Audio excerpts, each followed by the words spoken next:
Di 20k subscriber channel Novel Official, akan adakan giveaway untuk satu orang pemenang. Syaratnya kalian harus subscriber, komen, like, share, supaya kalian bisa terpilih untuk jadi pemenang giveaway. Semoga beruntung bosku. Selamat datang di channel Novel Official. Sebelum kalian mendengarkan novel Raja dari Segala Raja, jangan lupa like, share dan subscribe. Kalau tidak kuretakkan jantung kalian. Hehehehe. Bab 1061 sampai bab 1065. Hanya satu pertanyaan lagi. Bagaimana Anda tahu bahwa kampung halaman saya ada di Park Hyatt Hill? Dan begitu yakin. Di dunia ini, saya khawatir tidak banyak orang yang berani begitu yakin dengan 1000 suku di Gunung 100 kegembiraan ini. Omi berkata, sekarang istri Tuan Pulau bela diri. Dia datang ke sini 100 tahun yang lalu. Dia meninggalkan catatan. Catatan itu mencatat bahwa dia bertemu denganmu di sini ketika kamu masih remaja. Dan ingin suaminya membawamu sebagai murid. Aku ingin tahu apakah kamu masih ingat masalah ini. Ah, Wan Fatian terkejut dan langsung teringat bahwa dia masih remaja. Sepertinya kita ditakdirkan untuk bertemu. Bahkan jika aku melihat wajah senior Yang Kun dan istrinya, aku harus bertemu denganmu. Jadi ayolah. Terima kasih, senior. Omi berkata kepada Xiao Meng. Ayo pergi. Ayo terbang ke pohon beringin besar di gunung seberang. Wan Fatian Zong juga tampak bersemangat. Adapun 3 orang yang dibawa dari Villa Yiyue. Mereka sedang menunggu di sebuah kota kecil di tepi gunung Baiyue. Dan tidak membawa mereka ke gunung. Omi terbang ke pohon beringin besar dan melihat seorang lelaki tua pucat duduk di bawah pohon beringin. Lelaki tua ini tampak biasa saja. Seperti penebang kayu. Membungkuk dan membungkuk ke belakang. Rambut putih dan janggut putih. Jauh berbeda dari apa yang diharapkan orang. Senior Omi, berikan penghormatanku kepada senior Wan Fatian. Junior Xiao Meng, berikan penghormatanku kepada senior 10.000 Fatian. Tidak perlu sopan. Silakan duduk. Senior Wan Fatian, mengapa kamu tidak membangun rumah yang lebih baik? Xiao Meng bertanya. Karena di mana Wan Fatian tinggal, di gua pohon beringin besar, benar-benar menjalani kehidupan yang sulit seperti orang biadab. Wan Fatian tersenyum dan berkata, rumah yang lebih baik. Apa maksudmu dengan lebih baik? Nona muda, Anda masih terlalu muda, tetapi Anda masih sangat muda untuk memiliki seni bela diri seperti itu. Itu benar-benar mengesankan suami saya. Ini benar-benar generasi yang lebih baik daripada satu generasi. Terima kasih senior atas pujianmu. Aku tidak sedikit lebih buruk dari saudara Omi. Wan Fatian memandang Omi dan tersenyum. Saya telah mengabaikan dunia selama beberapa dekade. Dan saya tidak tahu bagaimana dunia luar saat ini. Mungkin semuanya adalah takdir. Saya, bagaimanapun juga, telah diganggu oleh dunia luar. Omi agak bingung. Apa maksudmu dengan ini? Aku hanya ingin memberi penghormatan kepada seniorku. Paling-paling, aku tidak bisa mengganggunya selama lebih dari beberapa menit. Wan Fatian berkata, sudah lama sejak saya melangkah ke puncak, dan saya telah memahami lebih dari 500 tetes niat membunuh. Tetapi saya tidak pernah bisa melangkah ke alam berikutnya. Jadi, beberapa dekade yang lalu, saya kembali ke alam. Kembali ke alam. Ya, kembali ke alam. Gadis kecil yang lucu ini hanya bertanya mengapa saya hidup begitu rendah hati. Itu karena, saya telah kembali ke alam. Oh, betapa dalam. Aku tidak bisa mengerti. Xiao Meng tersenyum. Omi berkata, senior telah kembali ke alam. Apakah ini untuk menerobos alam persatuan? Ya, saya tidak pernah bisa melampaui alam persatuan. Dan saya pikir mencoba untuk kembali ke alam akan memungkinkan saya untuk melampaui alam persatuan. Lalu bagaimana perasaan senior sekarang? Sayangnya, ada perasaan bahwa ada sesuatu yang masih hilang. Wan Fatian menggelengkan kepalanya. Omi merasa dalam hati bahwa Wan Fatian ingin melampaui alam persatuan dengan kembali ke alam. Arah yang tampaknya tidak benar. Naively, Omi juga tidak memiliki pengalaman dalam menerobos Zongxi. Jadi tidak ada yang bisa membimbingnya. Jika dia kembali ke dunia asli, dengan bimbingan dari alam master leluhur yang kuat, mungkin akan jauh lebih mudah untuk mengikuti arah yang dipandu oleh orang yang sukses, dan dia akan selalu bisa meraba-raba. Namun, ini, dunia individu tidak memiliki ranah master klan, jadi tidak ada pengalaman generasi sebelumnya. Namun, upaya 10.000 Fatian untuk kembali ke alam dianggap sebagai upaya. Tetapi sekarang, itu terbukti gagal. Omi berkata, senior, kamu baru saja mengatakan bahwa kamu telah memahami sekitar 500 tetes niat membunuhmu. Benar, tampaknya ada perbedaan yang sangat besar antara semua orang di puncak yang sama. Mereka yang berada di puncak terlemah bahkan belum selesai memahami satu tetes pun. Dan sebagian besar puncak Mereka melayang di sekitar 15 tetes. Bahkan penduduk pulau bela diri berada di 40 tetes. Puncak yang sama. Sungguh perbedaan yang besar, ujar Omi. Oh, bagaimana kabar Tuan Pulau sekarang? Orang ini. Dia masih hidup. Bukan, Wan Fatian tersenyum. Yah, dia masih hidup. Dan dia jarang keluar di Martial Island. Tapi dari apa yang dia katakan, sepertinya tidak lebih lama lagi. Sayangnya, siapapun harus mati pada akhirnya. Sayang sekali dia tidak bisa melampaui alam persatuan. Xiao Meng bertanya. 10.000 Fatian senior. Jika dia melampaui alam persatuan, bukankah dia bisa hidup selama beberapa dekade lagi? Tentu saja, sayangnya. Saya tidak memiliki banyak kesempatan. Mengapa Anda harus menyerah? Senior, mungkin cara Anda untuk kembali ke alam adalah cara yang tepat. Wan Fatian menggelengkan kepalanya dan berkata, tidak, saya semakin merasa bahwa ini adalah arah yang salah. Wan Fatian memandang Omi dan berkata, adik kecil, kamu telah datang jauh-jauh. Aku tidak bisa mengecewakanmu. Ayolah, kita hanya memiliki satu telapak tangan satu sama lain. Tidak sia-sia bagimu untuk datang sejauh ini.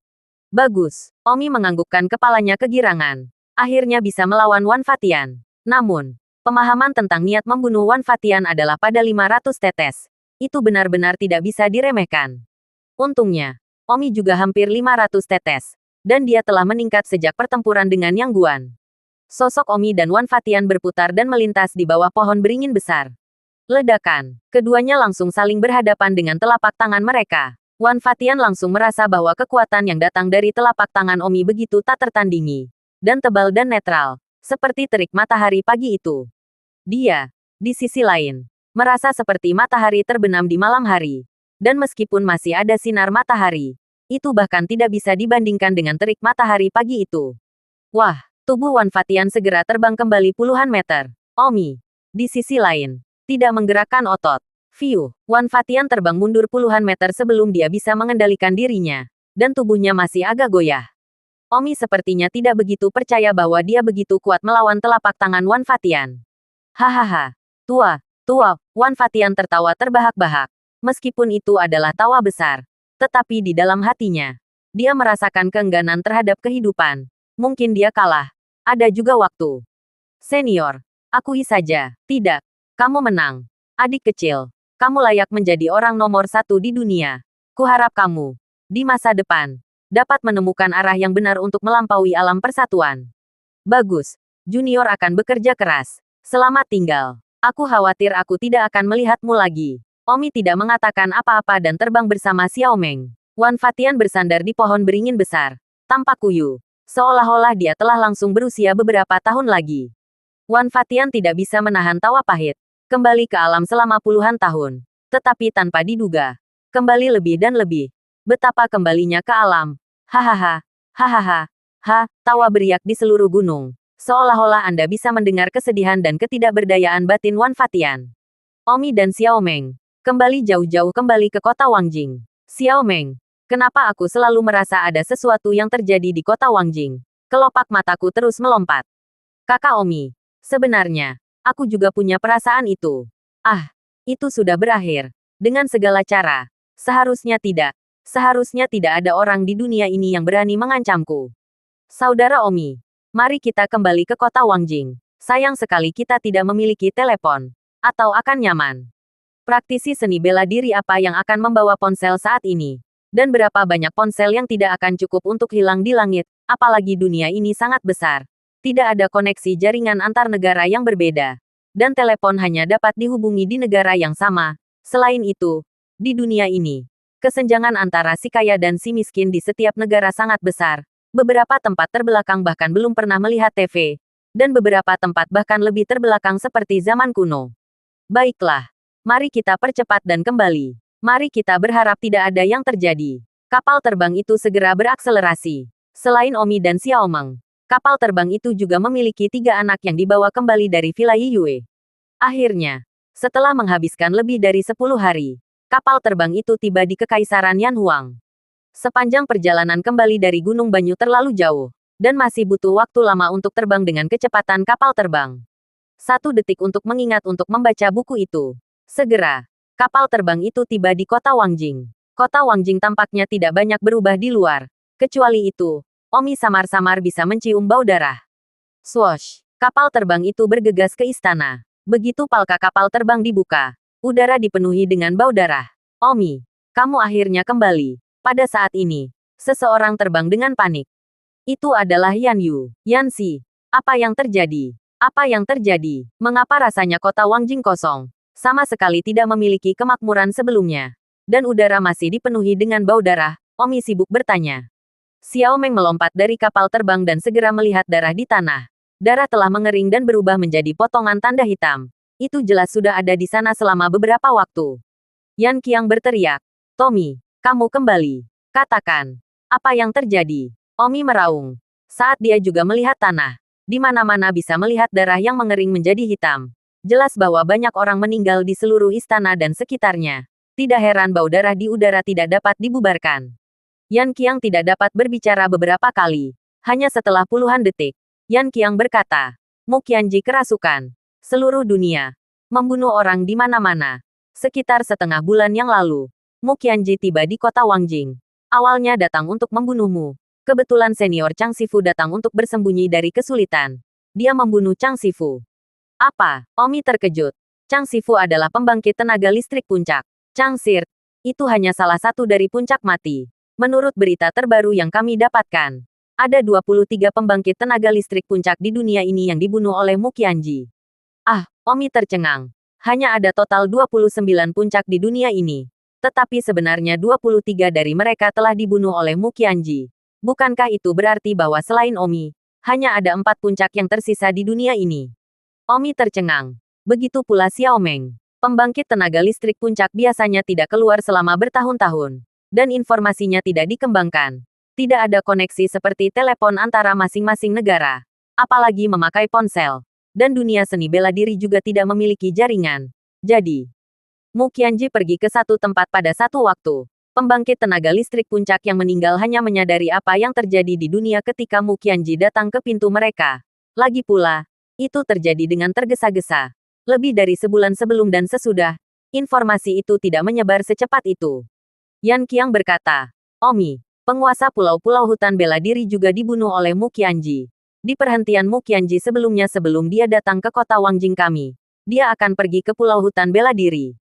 Seluruh tubuh Omi gemetar. Tuan pulau juga mati di tangannya. Dia benar-benar kerasukan dan terlalu kuat dan kuat. Omi, beruntung kamu tidak ada di sini. Jika tidak, aku khawatir kamu tidak akan selamat. Kamu pasti bukan tandingan kekuatannya. Kulit kepala Omi menegang. Bahkan dia bukan tandingan. Faktanya, Omi juga bisa menebak seberapa kuat Mu Qianji. Karena Mu Qianji dirasuki karena pedang bulan pemakaman. Dengan senjata ilahi semacam ini di tangan. Dan dengan pemahaman dan kekuatan Mu Qianji sebagus Omi, Omi benar-benar mungkin bukan lawannya. Omi melihat bahwa setelah sekian lama, hanya Yan Qiang yang sendirian. Sibuk berkata, di mana yang lain? Ngomong-ngomong, apakah Mu Qianji membunuh banyak penjaga selain membunuh puncak? Saya melihat darah mengalir masuk dan keluar dari istana. Berapa banyak orang yang telah dia bunuh di kota Wangjing saya? Yan Qiang menangis. Begitu banyak. Begitu banyak. Itu tidak lagi dihitung. Dan tidak ada yang menghitung. Setelah itu, saya membersihkan mayat-mayat itu. Mayat-mayat itu ditumpuk menjadi gunung-gunung kecil. Terisak-isak. Sekarang kota Wangjing adalah kota kosong. Hampir semua orang telah pergi. Hanya aku dan beberapa orang lain yang masih menjaga di sini. Menunggumu kembali. Ah, Omi berteriak. Sepenuhnya membayangkan betapa neraka di bumi kota Wangjing pada waktu itu. Mu Qianji, teriak Omi. Pada saat itu, Yan Long terbang dari jauh. Dan dengan Yan Long, ada juga Long Tianqin. Yan Long berkata, Kakak Tang, kamu kembali. Sayangnya. Terlambat, sayangnya. Omi berteriak. Di mana yang lainnya? Mengapa butuh waktu lama untuk keluar menemuiku? Omi memiliki perasaan tersembunyi di dalam bahwa sesuatu pasti telah terjadi pada yang lain. Xiao Meng menangis. Begitu banyak orang meninggal di kota Wangjing. Bukan. Yan Long berkata dengan lugas. Tidak, teman-temanmu itu belum mati. Omi merasa lega. Dan berpikir bahwa begitu banyak orang telah meninggal di kota Wangjing. Semua pacar, saudara laki-laki dan perempuannya telah meninggal. Namun, kota Wangjing telah berubah menjadi neraka di bumi. Dengan orang mati menumpuk menjadi gunung-gunung kecil. Hanya teman-teman Omi yang semuanya baik-baik saja. Bagaimana ini terasa begitu mustahil? Benar saja. Yanlong berkata di kalimat berikutnya. Meskipun mereka belum mati, saya pikir itu hampir sama.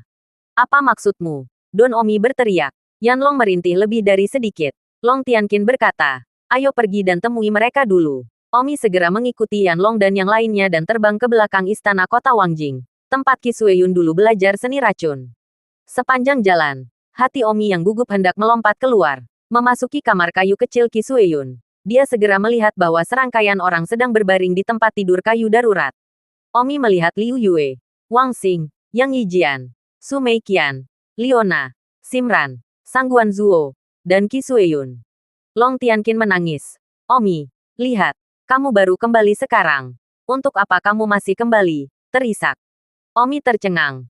Artinya, satu-satunya orang yang selamat adalah Yan Wanton, Long Tianqin. Dan jika Yan Long juga menghitung, maka bersamanya, hanya ada 3 orang. Omi memandang dengan tidak percaya pada 8 orang yang terbaring tak bergerak. Apa yang salah dengan mereka? Omi meraung. Yan Qiang berkata, mereka ditampar oleh Mu Qianji dan kemudian mereka tidak sadarkan diri, seperti sayuran. Tetapi bukan sayuran. Karena, jauh lebih serius daripada sayuran, saya tidak tahu apa yang terjadi. Mereka ditampar oleh Mu Qianji dan menjadi seperti ini. Ya, dan jaraknya masih beberapa meter. Dan tidak menembak tubuh secara langsung. Jika tidak, saya khawatir mereka sudah membelah tubuh, yang dianggap sebagai berkah tersembunyi. Omi segera berjalan. Pertama pergi ke tempat tidur Liu Yue. Menyentuh tubuh Liu Yue. Dan terkejut, keren. Long Tianqin berkata, ya, tidak hanya dingin. Bahkan napasnya hilang. Detak jantungnya hilang. Pada awalnya kami semua mengira mereka sudah mati. Tetapi kemudian kami menemukan bahwa tubuh mereka tidak membusuk. Selain itu, sisanya tidak ada bedanya dengan mayat. Omi segera memeriksa semua orang. Dan benar saja, tubuh mereka semuanya dingin. Tidak berbeda dengan mayat. Tidak ada pernapasan. Tidak ada detak jantung. Kulit biru. Satu-satunya perbedaan adalah mereka tidak membusuk. Tanpa mengucapkan sepatah kata pun, Omi langsung menggunakan teknik medisnya. Seperti terakhir kali ia menyelamatkan Liona. Pertama, dia membiarkan suhu tubuh mereka naik. Dan kemudian melemparkan teknik kebangkitan orang mati. Namun, itu benar-benar gagal. Ah, kenapa? Teriak Omi. Faktanya, alasan kegagalan Omi jelas dalam dirinya sendiri. Tetapi, dia tidak mau mengakuinya. Yanlong berkata, saudara Tang, selamatkan napasmu. Meskipun aku tidak tahu mengapa mereka tidak membusuk, kupikir tidak mungkin untuk kembali hidup-hidup. Tidak, tidak, Omi mendesis. Omi tidak bisa menanggung konsekuensinya. Semua orang berhenti berbicara, dan Xiao Meng memegang tangan Su Meiqian dan terisak. Pada saat itu, Omi tiba-tiba menyadari bahwa sepertinya ada orang lain. Ngomong-ngomong, di mana Wanderlust? Omi tiba-tiba bertanya. Yan Qiang menundukkan kepalanya dalam kesusahan. Mata Long Tianqin tidak bernyawa dan berkata, saudaraku sudah meninggal dan sekarang dimakamkan di mausolem kerajaan kota Wangjing. Apa? Kamu mengatakan itu lagi? Adikku telah dibunuh oleh Mu Qianji. Mata Omi memerah. Gelombang kemarahan muncul di dalam. Omi telah bersumpah sebelumnya bahwa dia tidak akan pernah membiarkan saudara-saudaranya mati lagi. Tetapi yang lain telah meninggal. Dan 8 yang sekarang terbaring di tempat tidur masih belum diketahui. Apakah mereka juga mati? Ah! Mu Qianji. Omi berteriak kesakitan. Omi sangat membenci di dalam. Tapi, singkatnya, Omi tidak bisa menggambarkan perasaan itu. Di kepalanya, dia akan selalu mengingat gambar berteriak untuk saudara perempuan Mu Qianji. Ah, kenapa? Kenapa kamu melakukan ini padaku? Kenapa? Omi berlutut di tanah kesakitan. Apakah Omi membalas dendam atau tidak? Mu Qianji telah menjadi musuh di seluruh dunia, setelah membunuh begitu banyak orang.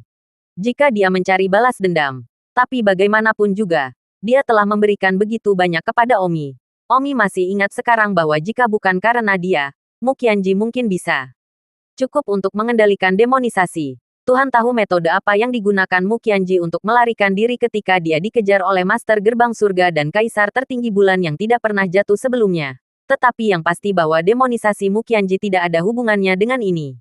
Sederhananya, setengah dari alasan mengapa Mu Qianji kerasukan adalah karena Omi. Tetapi jika kita tidak membalas dendam, lalu bagaimana hutang ini akan diselesaikan?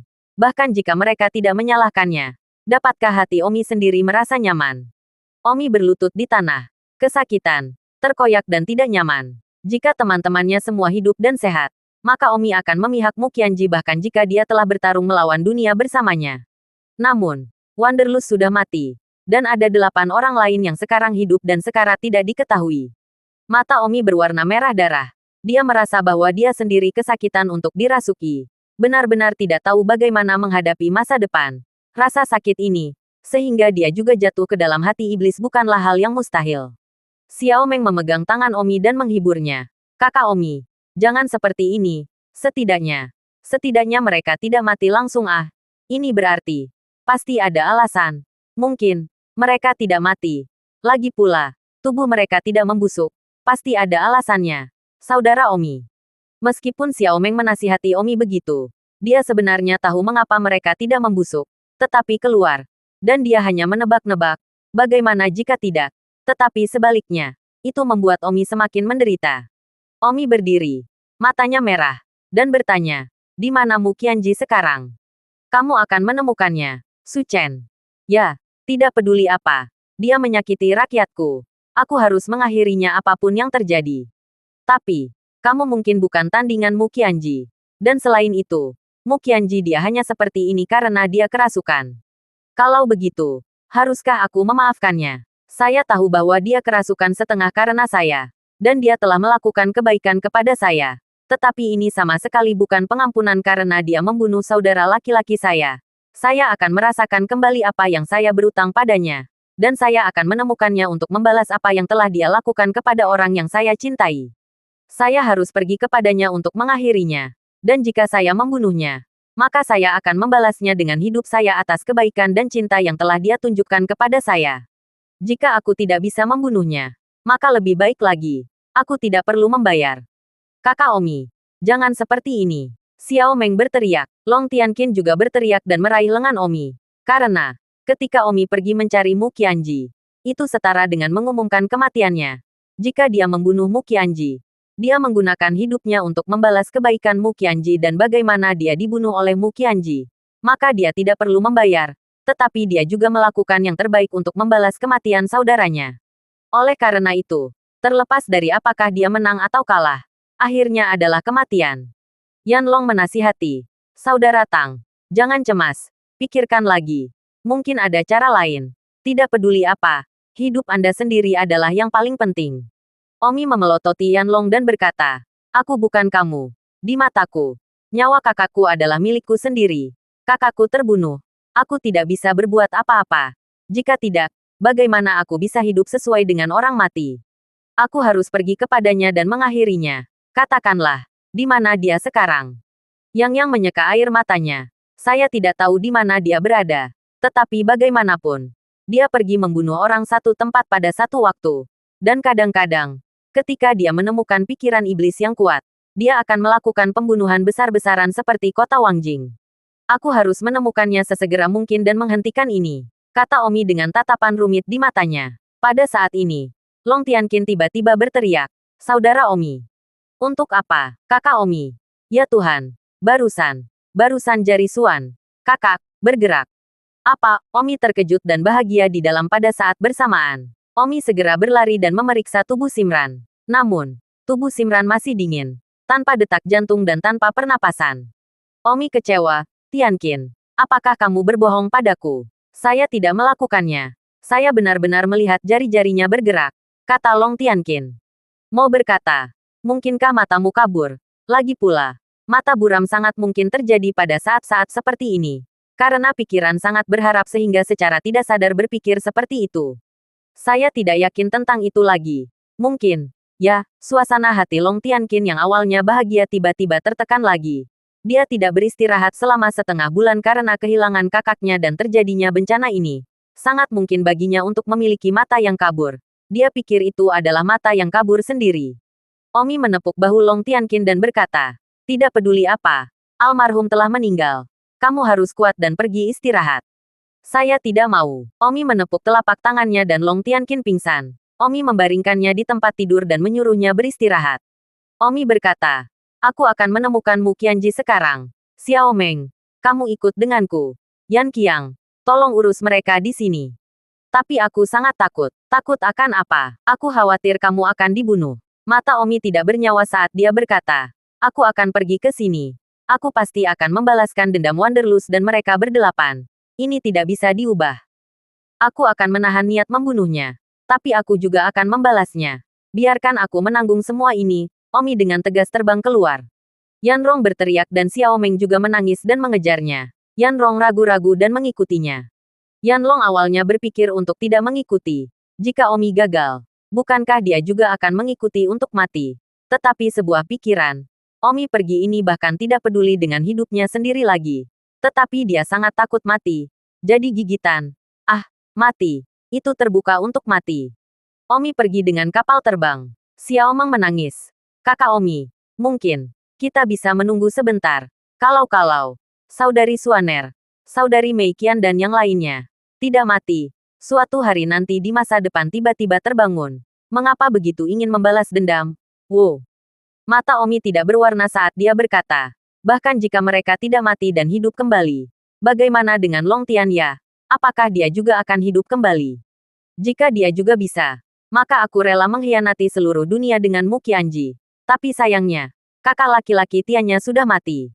Selain itu, saya benar-benar mengerti di dalam hati saya bahwa Suaner dan yang lainnya benar-benar mati. Xiao Meng, dan saya yakin Anda juga memahaminya di dalam hati Anda. Yanlong berkata, tapi, mengapa tubuh mereka tidak membusuk? Itu tidak masuk akal. Omi berkata dengan mata tumpul. Itu karena pedang bulan pemakaman yang digunakan Mu Qianji adalah meteorit luar angkasa yang dipenuhi dengan radiasi yang tidak diketahui. Dan mungkin, radiasi yang tidak diketahui itu membuat mayat mereka tidak membusuk. Tetapi kenyataannya adalah, mereka memang mati. Kan? Oh, Xiao Meng hanya menangis. Tidak tahu bahwa Omi telah menebak alasannya. Omi mengepalkan tinjunya. Mu Qianji, tunggu aku. Kita, akhiri. Kapal terbang. Berlayar menjauh dari Kekaisaran Yan Huang dengan kecepatan tinggi. Dan pada saat ini, di ruang kayu kecil di belakang istana kota Wangjing. Su Mei Qian, yang sedang berbaring di ranjang kayu, juga menggerakkan jari-jarinya. Samira, yang sedang berbaring di beberapa tempat tidur berikutnya, juga menggerakkan jari-jarinya. Sedikit, hanya saja, tidak ada yang melihatnya. Ya, Liu Yue, Wang Xing, Yang Yijian, Su Mei Qian, Liona, Simran, Samira, Qi Sueyun. Alasan mengapa tubuh mereka tidak membusuk benar-benar sebuah misteri. Misteri ini kebetulan memiliki dua penjelasan yang sangat berlawanan. Yang pertama, yaitu Omi dan tubuh mereka. Karena efek radiasi yang tidak diketahui dari pedang bulan penguburan, sehingga tidak membusuk. Alasan ini juga yang memiliki probabilitas tertinggi, yaitu 99,99%. Yang kedua adalah kebalikannya.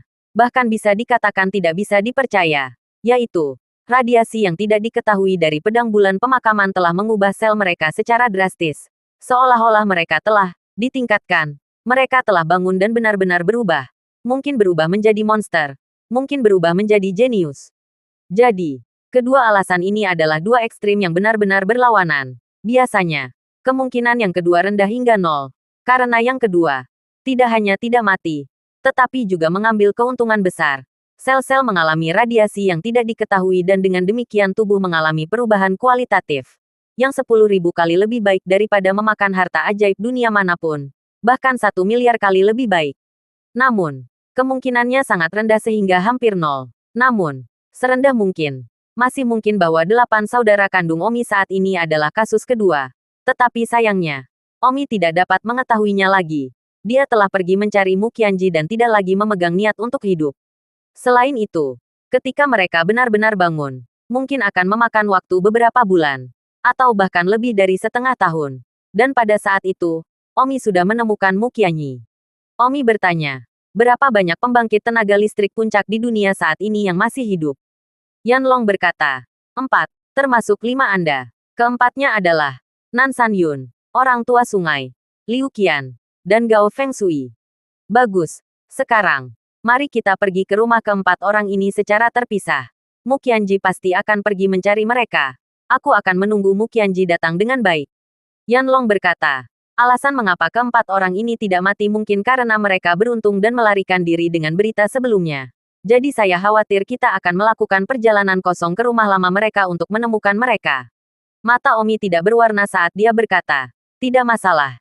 Jika mereka tidak ada di sana, maka kita akan mengalihkan lagi dan langsung pergi ke Kekaisaran Malam Gelap. Saya pikir Mu Qianji tidak menemukan orang-orang itu. Dia akhirnya akan kembali ke Kekaisaran Malam Gelap. Pada saat itu, saatnya bagi kita untuk bertarung sampai mati. Kakak Omi, Xiao Meng tidak bisa menahan tangis lagi. Dia tidak lagi tahu harus berbuat apa. Baik dia dan Omi mengerti bahwa orang-orang itu sudah mati. Dan tidak mungkin bagi Omi untuk tidak membalas dendam.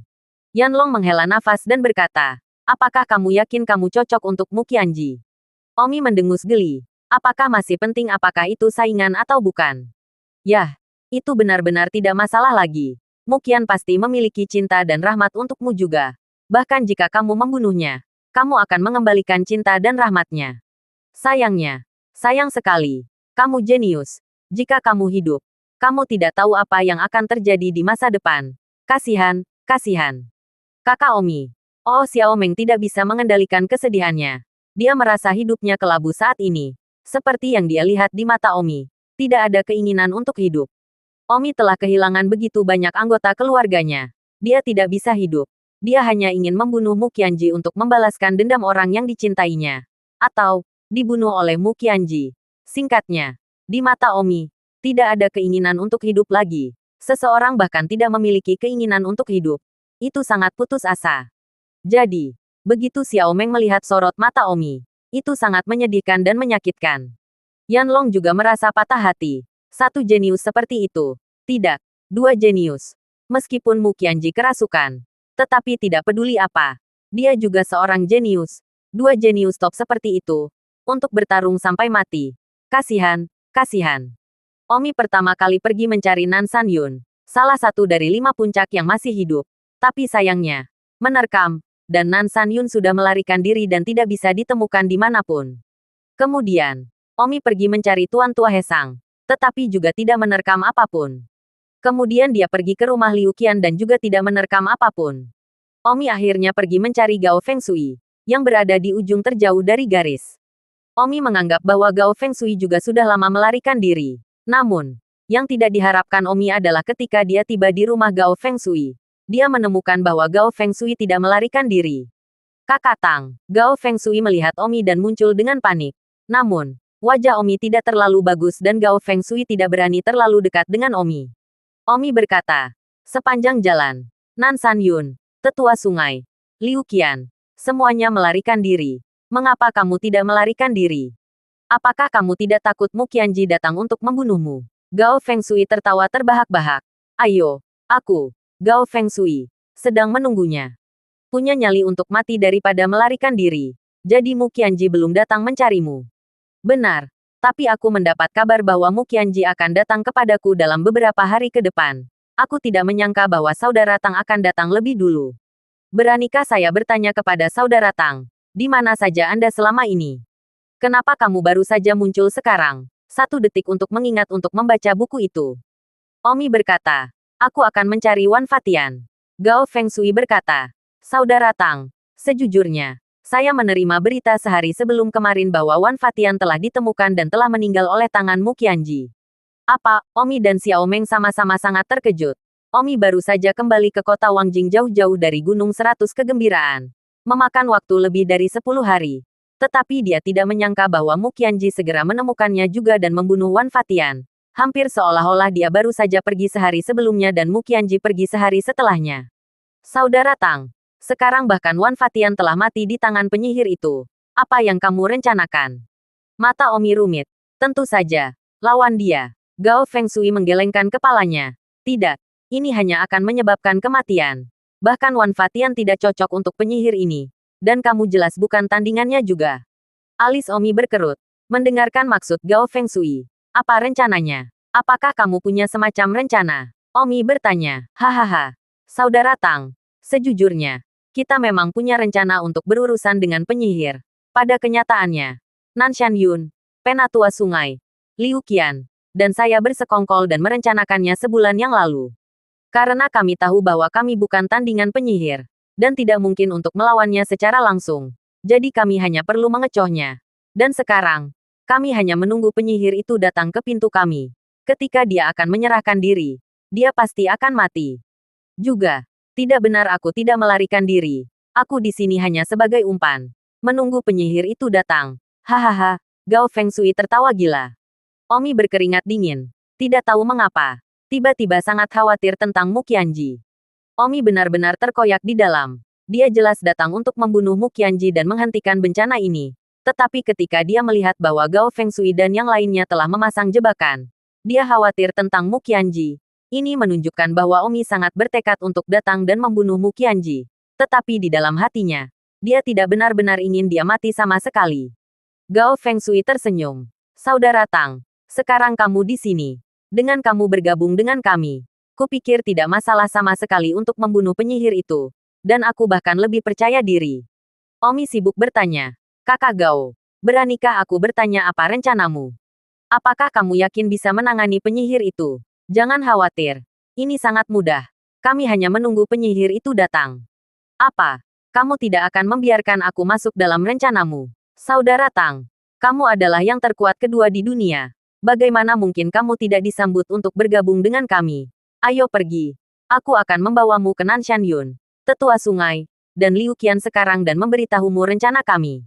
Bagus. Omi mengangguk dan sibuk mengikuti Gao Fengshui untuk terbang menjauh. Omi hanya mengikuti secara membabi buta, selalu berkonflik di dalam. 10 menit kemudian, Omi terbang ke dasar tebing tinggi. Tebing ini sangat tinggi dan sulit dilintasi burung.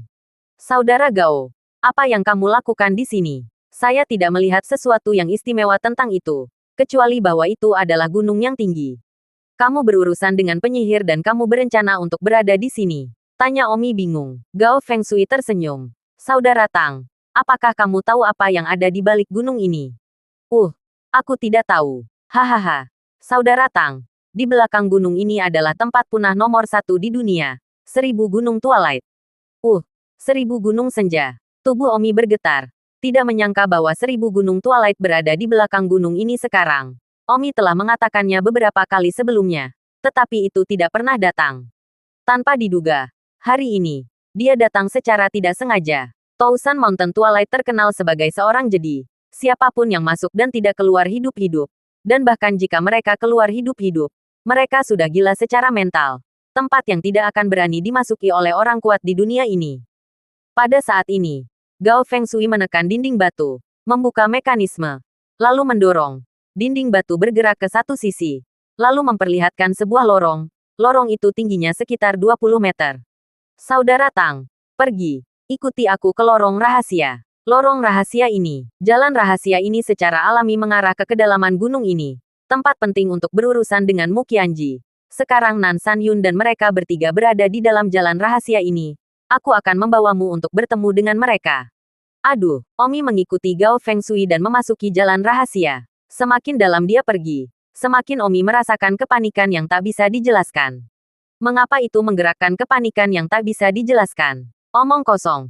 Tentu saja karena kesuraman Gunung Seribu. Sisi lain dari gunung ini adalah kesuraman Gunung Seribu. Dan semakin dalam kamu pergi, semakin tebal teror kesuraman 1000 gunung. Dan tentu saja semakin panik hatimu. Jalan rahasia ini mengarah ke sisi lain. Sisi lain dari Tousan Mountain Kure. Rencana kita untuk menyingkirkan penyihir kali ini akan menjamin kematiannya. Tidak lama kemudian, Omi memasuki jalan rahasia, yang memiliki lubang kecil. Dan saat ini, ada 3 orang yang mengerjakan sesuatu di lubang kecil ini. Ketiga orang itu melihat seseorang masuk dan sibuk menghentikan apa yang mereka lakukan. Omi, mereka bertiga tercengang saat melihat Omi. Gao Fengshui tersenyum dan berkata, Saudara Tang, izinkan saya memperkenalkan Anda. Ini Nanshan Yun. Ini adalah Old Lord Riverside. Dan ini Liu Qian. Rencana kami kali ini. Tuan Tua Riverside adalah yang paling penting. Karena, tidak hanya dia adalah pembangkit tenaga listrik puncak. Dia juga seorang ahli organ terkemuka. Dan organ-organnya tidak tertandingi di dunia saat ini. Seorang ahli organ. Ketika Omi memikirkan organ, dia memikirkan dada terbaik yang dibuat oleh seorang organis ahli di bagian bawah Star Ocean Academy. Yang berisi rumput burung vermilion. Yang Mu Qianji bantu Omi dapatkan di tangan dekan Star Ocean Academy. Omi tidak benar-benar tahu banyak tentang organis master dunia ini. Terima kasih sudah mendengarkan novel cerita Raja dari Segala Raja. Sampai jumpa di novel selanjutnya.